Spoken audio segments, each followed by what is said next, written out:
Сега пък Владислав Романов подходи доста аристократично, за да може отново сините да тръгнат напред. Има ли сега дуспа? Да! Това е дуспа за отбора на Левски. Мюлдер бе съборен в наказателното поле и Стефан Спас. Вижте как наистина Лахчев задържа за фанелката Дъсли Мюлдер. Ето как напредна Дъсли Мюлдер.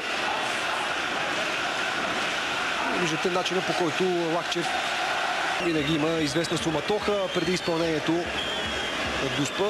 Боян Пейков застава на голлинията, а срещу него Гара Дембеле. 79-та минута. Левски има възможност да поведе с 3-0.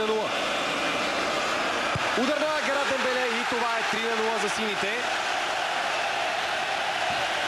Гара Дембеле прави хет-трик.